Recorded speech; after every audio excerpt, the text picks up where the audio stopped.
ওকে message করলে ও scene করে কিন্তু কোনো রিপ্লাই দেয় না। জিজ্ঞেস করলে বলে যে আমি একটু ব্যস্ত ছিলাম। ওকে যদি দেখা করার কথা বলি তাহলে বলে যে এখন একটুখানি চাপ চলছে, একটু বিজি আছি, একটু স্ট্রেস আছে, এখন একটু আমাকে একা ছেড়ে দাও। সত্যি মানে এই পরিস্থিতি যাদের রিলেশনশিপে আসে তাদের সত্যি খুব কষ্ট হয়। কেন, যেই মানুষটা একসময় আমাকে এত ভালোবাসতো, যেই মানুষটাকে আমি একবার কল করলেই সে দৌড়ে চলে আসতো, আমাকে এত কেয়ার করতো, এত প্যাম্পার করতো, আজকে সেই মানুষটা আমার সাথে কিরকম একটা অচেনা ব্যবহার করছে। এটা খুব কষ্ট দেয়। যার সাথে হয় এটা সেই জানে। এবার প্রবলেমটা এটা হয় যে এখানে না আমরা নিজের মনকে মানাতে পারি না। আমাদের মন কিন্তু আমাদের অনেক কিছুই বুঝিয়ে দেয় যে এই মানুষটা কেমন বা এই রিলেশনশিপটা কোন দিকে যাচ্ছে, কিন্তু আমরা সেটা মানতে চাই না। তো কি করে বুঝবে যে সামনের মানুষটা তোমাকে ভালোবাসে কি ভালোবাসে না? আজকে এমনই একটা গল্প তোমাদের সাথে আমি শেয়ার করব যেটা শোনার পর তোমরা অনেকজনই এটার সাথে রিলেট করতে পারবে। তোমাদের মধ্যে অনেকজনেরই গল্প ঠিক এরকমই। আজকের এই গল্পটা খুব মন দিয়ে শোনো। তো চলো আর সময় নষ্ট না করে আজকের এই গল্পটা শুরু করা যাক।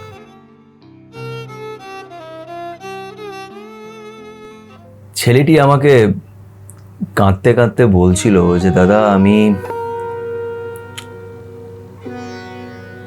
ওর সাথে 1 বছর সময় কাটিয়েছি, জাস্ট একটা বছরই হবে, কিন্তু এই একটা বছর আমি ওকে মানে কি বলবো, একটা বাচ্চার মতন ওকে আমি আদর করেছি, ভালোবেসেছি, ওর পাশে দাঁড়িয়েছি। আর আমার ওর কাছ থেকে এমন কিছুই চাই না। ও আমার সাথে থাকতো, আমার সাথে গল্প করতো, আমার কথা শুনতো, ইভেন আমার জন্যে ছোট ছোট জিনিস যেগুলো করতো, আমাকে বার্থডেতে সারপ্রাইজ গিফট দেয়া বা হঠাৎ করে আমাকে বলা যে চলো কোথাও ঘুরে আসি, করে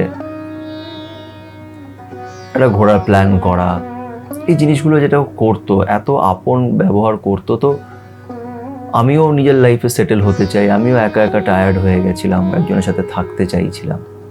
ভেবেছিলাম যে এই হয়তো সেই মানুষটা, আর অনেক স্বপ্ন সাজিয়ে ফেলেছিলাম। এবার হঠাৎ করে যে এরকমভাবেও একটা অচেনা ব্যবহার করছে, এটা খুব কষ্টকর। আমাকে ছেলেটা বলছিল যে দাদা, আমি ওর সাথে একটু বসতে চাই, আমার বাড়ির ছাদটা খুব সুন্দর, আমি ওখানে ওর সাথে বসতে চাই, রাত্রিবেলায় চুপচাপ বসে দুটো গল্প করতে চাই।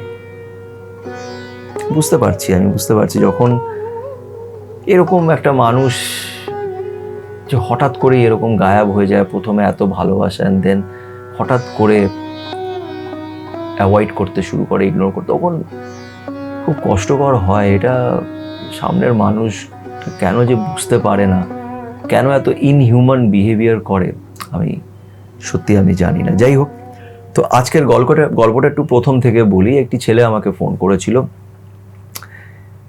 এই ছেলেটি ওর একটা মেয়ের সাথে পরিচয় হয় ওর অফিসেই, মানে মেয়েটা নতুন আসে ওই অফিসে। তো মেয়েটাকে ছেলেটার আন্ডারে কাজে রাখা হয়, মানে ছেলেটা যেহেতু লিডার বা টিম লিডার সামথিং কিছু, তো ওর আন্ডারে মেয়েটাকে কাজে রাখা হয়। তো দুজনের মধ্যে বেশ ভালো ফ্রেন্ডশিপ হয় প্রথম, দেন আস্তে আস্তে ডেফিনেটলি ছেলেটা আমাকে এটা বললো যে মেয়েটা আস্তে আস্তে আমার দিকে একটু ওর ওই থাকে, একটু আমার সাথে একটু ফ্লার্ট টাইপের বিহেভিয়ার করে আমার সাথে। তো এবার দেখো, মেয়েটা এরকম না যে মানে খারাপ মেয়ে, খুব ভালো, সবার সাথে খুব ভালো করে কথা বলতো। তো আমার ওকে খুব ভালো লেগেছে, খুব মানে ডিসিপ্লিন, আর ও কাজকর্মতেও খুব ভালো, মানে ও যে অফিসের কাজগুলো খুব ভালো করে করতো, ইন্টেলিজেন্ট মেয়ে, স্মার্ট খুব। তো অবভিয়াসলি আস্তে আস্তে ওর সাথে একটু হওয়ার পরে এবার ও আমাকে ইনডিরেক্টলি 1-2 বার মানে বলেছে যে ওরা আমাকে ভালো লাগে। এটা হতেও প্রায় 6-7 মাস লেগেছে ওদের। দেন আস্তে আস্তে মেয়েটি ওকে ক্লিয়ার করে দেয় যে আমি তোমাকে পছন্দ করি। আই লাভ ইউ বলে না, বাট লাইকিং এর একটা দিয়ে দেয়। দেন ছেলেটা মেয়েটাকে বলে যে দেখো, আমি বিয়ে করতে চাই, পরিষ্কার কথা। মানে আমি যার সাথে রিলেশনশিপে যাব আমি চাইবো সেটেল হয়ে যেতে, বিকজ আমার মা আছে, একা আছে, সেও চায় আমি সেটেল হয়ে যাই। আর আমার বয়সও হচ্ছে, সেটার বয়স এখন 35 সামথিং, তো বলে যে আমি সেটেলমেন্টের দিকে যেতে চাইছি। মেয়েটা তখন সেটাকে এটা বলে যে আমিও ওরকমই কাউকে খুঁজছি নিজের জীবনে। লাস্ট আমার ব্রেকআপটা হয়েছিল, খুব পেনফুল হয়েছিল। আমি তারপরে আর এরকম টাইম পাসের রিলেশনশিপে যেতে চাই না, আমিও একটা কমিটমেন্ট চাই।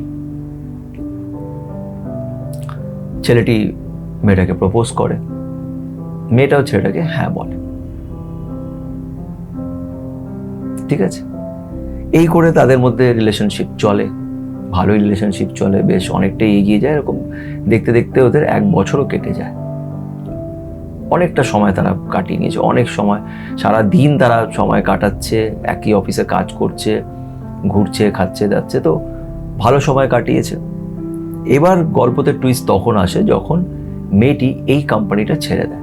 হঠাৎ করেই একদিন ছেড়ে দেয়। ছেলেটাকে বলে যে আমি একটা নতুন জায়গায় আগের থেকেই অ্যাপ্লাই করেছিলাম, কেন ওখানে আমাকে বেশি স্যালারি দিচ্ছে, তো এটা তো ক্যারিয়ারের জন্য দরকার, তো আমি ওখানে যেতে চাই, তো ওখান থেকে আমার মানে অফার লেটার এসে গেছে, তো আমি ওখানে যাব।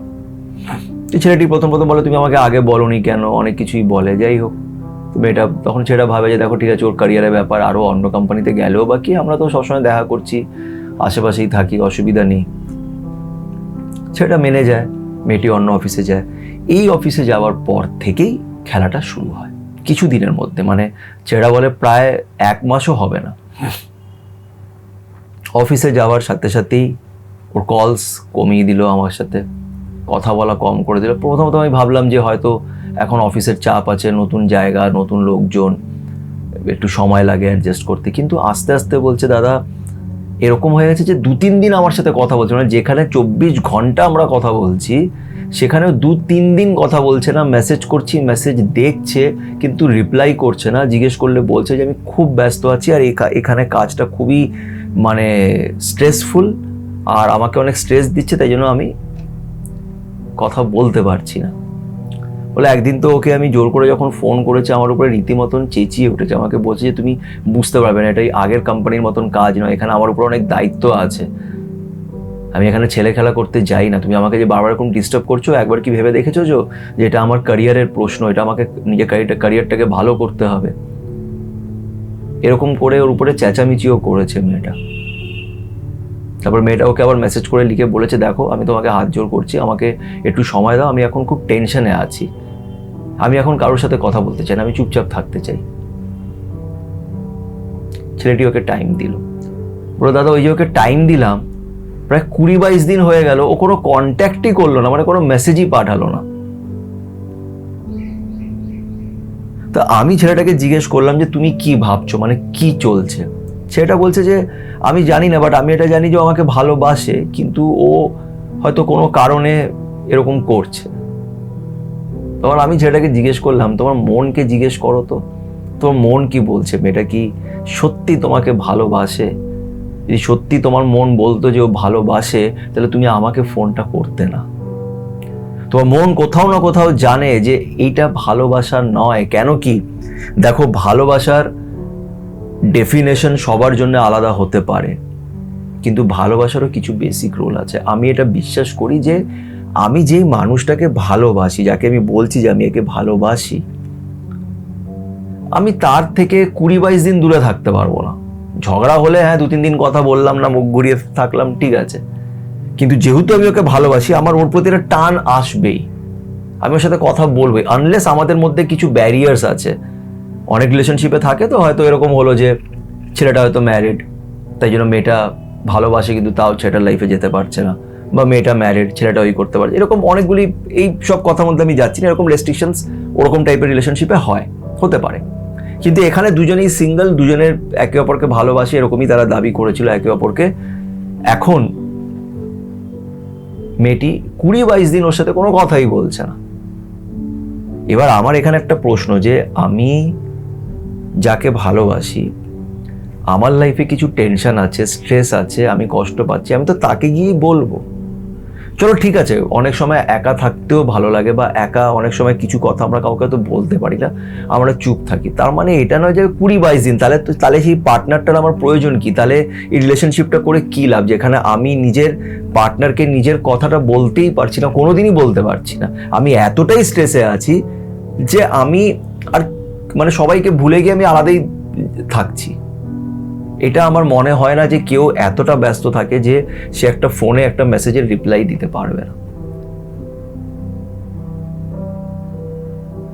আমি ছেলেটা যখন আমাকে জিজ্ঞেস করে দাদা তোমার কি মনে হয়, আমি তখন ওকে বললাম যে এটা ভালোবাসা না ভাই, এইভাবে ভালোবাসা হয় না, এইভাবে আমি জানি যে খুব কষ্ট হচ্ছে, তোমার খারাপ লাগছে, খারাপ লাগারই কথা।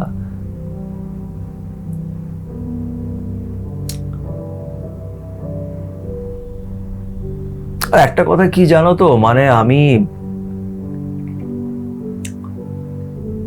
এটা একটু এই গল্পের থেকে বাইরে, একটু আউট অফ কনটেক্সট আমি বলছি, ঠিক এক্স্যাক্টলি আউট অফ কনটেক্সট নয়, বাট আমি এটা দেখি অনেকজনের এরকম নেচার থাকে যে তাকে আমি মেসেজ করছি, সে সেটাকে দেখছেও না, কোনো রিপ্লাইও দিচ্ছে না, 3-4 দিন পরে গিয়ে আমাকে রিপ্লাইটা দিচ্ছে। আমি এটা বুঝতে পারি না যে একটা মানুষ সত্যি কি এত ব্যস্ত থাকতে পারে যে সে মেসেজটা দেখছেও না, তার কোনো রিপ্লাইও দিচ্ছে না। হয়তো থাকতে পারে, কিন্তু আমি যাদের আমি দেখেছি এরকম করে, আমি জানি তারা এত ব্যস্ত নয়। খুব ইনসাল্টিং লাগে এটা, খুব মানে নিজেকে ছোট মনে হয় যে আমি একজনকে মেসেজ করলাম, একটা কথা জিজ্ঞেস করলাম, সে কোনো রিপ্লাই দিচ্ছে না, সিন করছে কিন্তু কোনো রিপ্লাই দিচ্ছে না। এটা খুব আনফর্চুনেট একটা ব্যাপার, খুব অদ্ভুত। এটা দুর্ভাগ্য এই মানুষটার জন্য। ও যেরকম ব্যবহারটা করছে, এতে সে নিজের লাইফে কখনোই এগিয়ে যেতে পারবে না। সে তো দেখাচ্ছে সে খুব ব্যস্ত মানুষ, খুব বিশাল বড় কাজ করছে, তাই জন্য রিপ্লাই করতে পারছে না, কিন্তু এরকম নয়। মানুষকে মানুষের মতন ব্যবহার করা উচিত, তাই না? এটা একটা কার্টসি যে একটা মানুষ তোমাকে মেসেজ করেছে, তুমি তাকে বলে দাও, বা তোমার যদি তার প্রতি ফিলিংস না থাকে তুমি তাকে বলে দাও। তাকে কেন ঝুলিয়ে রেখেছো? তুমি বুঝতে পারছো না যে তোমার জন্য সেই মানুষটা খুব কষ্ট পাচ্ছে কেন? তুমি তো তাকে অনেক স্বপ্ন দেখিয়েছিলে, তুমি তাকে অনেক স্বপ্ন দিয়ে একদম সাজিয়ে তাকে দেখিয়েছিলে সবকিছু, যে আমি এরকম এরকম সেরকম। তুমি এবার এই স্বপ্নগুলোকে এক এক করে ভাঙছো, তো তাকে বলে ভাঙো, না বলে ভেঙো না, বিকজ তার মাথার মধ্যে অনেক প্রশ্ন দৌড়াচ্ছে, সে পাগল হয়ে যাচ্ছে। এরকম কতজন আমি দেখি, মানে ক্যারিয়ার সবকিছু নষ্ট হয়ে যায় তাদের, পাগল হয়ে যায়, তারা নিজেকে বোঝাতে পারে না, তারা সেই স্বপ্নের দুনিয়ার থেকে আর বেরোতে পারে না। প্লিজ, এটাও কিন্তু একটা ক্রাইম যে কাউকে তুমি এত আশা জাগিয়ে তাকে এইভাবে ঝুলিয়ে রাখছো। মনে রাখবে একটা কথা, যে ভালোবাসবে সে তোমার পাশে থাকবে, যতই যাই হয়ে যাক না কেন, যতই রাগ হোক না কেন। আজকে আমি এই ছেলেটাকে জিজ্ঞেস করলাম, তোমার যদি মেয়েটার প্রতি এই যে এখন রাগ উঠছে বিকজ ও তোমাকে পাত্তা দিচ্ছে না, বা ও তোমার সাথে এরকম খারাপ ব্যবহার করছে, প্রথম কথা, তুমি কি ওর সাথে কখনো এরকম ব্যবহার করতে পারবে? এরকম না বলে হঠাৎ করে ওর জীবন থেকে চলে যেতে পারবে? তুমি কখনোই পারবে না। আর এই যে এখন ও তোমার সাথে এরকম করছো, যদি কালকে এসে তোমাকে সরি বলে, তুমি কালকেই ওকে ক্ষমা করে আবার ওর সাথে এগিয়ে যাবে, বিকজ তুমি ওকে ছাড়া থাকতে পারছো না। ও যে তোমাকে এই কটা দিন যে কষ্ট দিচ্ছে, এই যে তুমি কষ্ট পাচ্ছ, রাত ভর তুমি ঘুমোতে পারছো না, তুমি কাজে মন লাগছে না, এই যে কষ্টটা ও তোমাকে দিচ্ছে, এই কষ্টটা নেওয়ার পরেও যদি ও তোমাকে কালকে এসে শুধু একটা সরি বলে দেয়, তুমি কিন্তু ওর সাথে সব কিছু মানিয়ে নিয়ে আবার এগিয়ে যাবে, বিকজ এটাই ভালোবাসা। ভালোবাসা এইভাবেই হয়। কিন্তু সামনের মানুষটা যখন এরকম করছে না, ও যখন একদম কেয়ারফ্রি হয়ে থাকছে, তার কিছু যায় আসছে না যে তোমার কষ্ট হচ্ছে, তাহলে সেই মানুষের সাথে এগিয়ে গিয়ে তুমি কি করবে? তুমি তো নিজের লাইফে সেটেল হতে চাও, তুমি তো চাইছো তোমার লাইফে একটা এরকম মানুষের সাথে আগে থাকার যে তোমাকে সত্যি ভালোবাসবে। তোমার কি মনে হয় এই মানুষটা তোমাকে সেইভাবে ভালোবাসা দেবে? আর যে 20-22 দিন থাকতে পারে, সে 1 মাস 2 মাসও থাকতে পারবে, আর তারপরে যদি সে ফিরেও আসে তাহলেও লাভ নেই, সে আবার যাবে। এটা একটা হার্শ ট্রুথ, কিন্তু এটা রিয়ালিটি।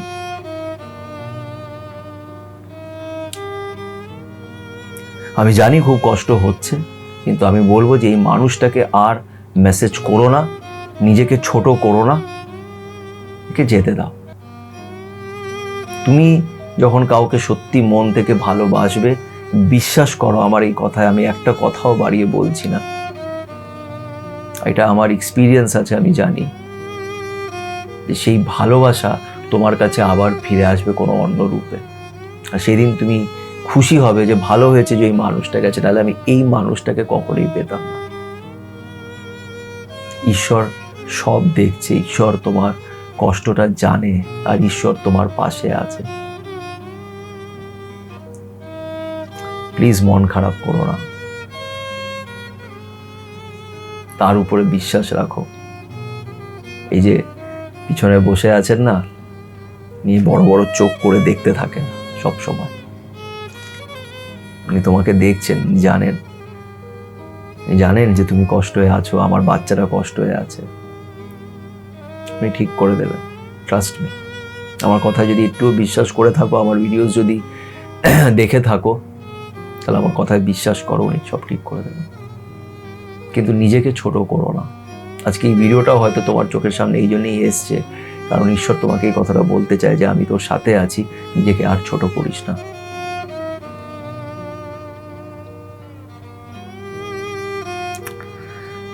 আশা করছি এই গল্প থেকে তোমরা অনেক কিছু শিখতে পারবে, বুঝতে পারবে। ভিডিওটি ভালো লেগে থাকে তো লাইক করো, কমেন্ট করে নিজের মতামত রেখো, পজিটিভ থেকো, তার উপরে বিশ্বাস রেখো এবং ভালো থেকো।